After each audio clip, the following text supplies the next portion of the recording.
Fatores que afetam a resistência da madeira, tá? A gente já falou que ele é um material de origem biológica e variações na sua estrutura podem acarretar mudanças nas suas propriedades, tá?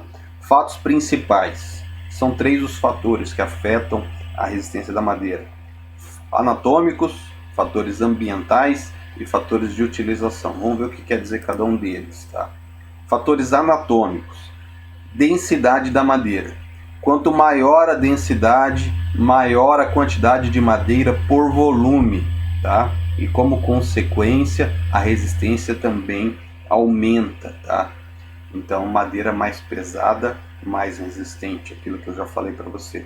Quanto mais densa, mais resistente ela é. Mais madeira eu tenho no material. Uma madeira de uma característica mais mole, ela tem muito espaço vazio entre ela. Ela tem muita circulação de água, o que diminui a resistência do material. Tem espaços vazios, tá? Outro fator anatômico relacionado à resistência da madeira, então é a inclinação das fibras, tá? Desvio de orientação das fibras da madeira em relação a uma linha paralela à borda da peça.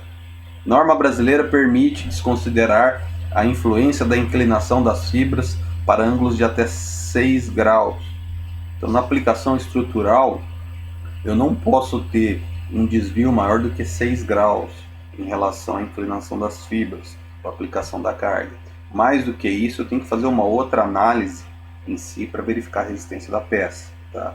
Tem madeiras aí que seguem um padrão, geralmente ocorre um padrão no segmento das fibras ali, mas o surgimento de um nó, por exemplo, pode ocorrer um certo desvio das fibras. É natural o nó, a gente tendo a fibra contornando o nó, o que gera uma inclinação. O interessante para o uso estrutural é a gente procurar separar as peças. Aonde tem um nó eu extrair, deixar essa peça por uma outra utilização, não para fins estruturais. Apesar que hoje existem algumas técnicas que o pessoal perfura, tira o nó e preenche com a madeira resistente no local do nó, né? Utiliza um tipo de epóxi nesse processo de cola, que acaba garantindo aí a reposição e o não descarte da peça, né, para utilização estrutural. Então a gente tem o nó, né, que seria o último fator anatômico, tá? Então aqui dá para ver pelo desenho o contorno que as fibras fazem em torno do nó. Tá? Então no modelo atual aí, estrutural, o pessoal procura retirar esse pedaço e preencher com madeira boa. Dentro dos fatores anatômicos também a gente tem falhas naturais da madeira, tá? Encurvamento do tronco e dos galhos durante o crescimento da árvore, presença de alborno. Então a gente tem aqui pela imagem, vocês conseguem visualizar algumas falhas da madeira, tá, no crescimento dela. Isso pode ocorrer principalmente, por exemplo, situações com locais onde a gente tem muito vento, e esse vento ali ele acaba forçando a estrutura interna da madeira, gerando essa característica aqui no material. É um ponto fraco isso da madeira. Saindo dos fatores anatômicos, entrando nos fatores ambientais. O anatômico é o que está presente na madeira, tá? Não tem muito o que fazer. Mas nos ambientais já está relacionado com algum tipo de problema que vai ocorrer durante o tempo com a madeira, tá? Começando aqui inicialmente pelo ataque por agentes biológicos, tá? Que são provenientes de fungos ou insetos, tá? O mais famoso de todos aí, a gente já ouviu falar muito dele, que é o cupim, tá? Os insetos causam perfurações que podem ser pequenas ou grandes. Já os fungos causam manchas, que podem acabar acarretando o apodrecimento do material. Aqui uma peça, esse desenho aqui, peça atacada por fungos, tá? Então ela acaba perdendo a resistência e se ela é uma peça estrutural, a tendência é que ocorra a ruptura de uma forma frágil com o tempo. E o último fator aí é o fator de utilização, tá? São defeitos de secagem, por exemplo.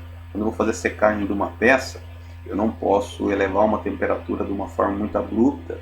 Eu tenho que fazer esse processo de secagem de forma controlada.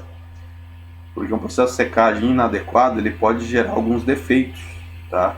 como o empenamento de algumas peças, torcimento, que é essa primeira imagem aqui, o encurvamento e o arqueamento. Isso é mais comum em madeiras brancas, madeiras que têm uma grande presença de água na sua composição.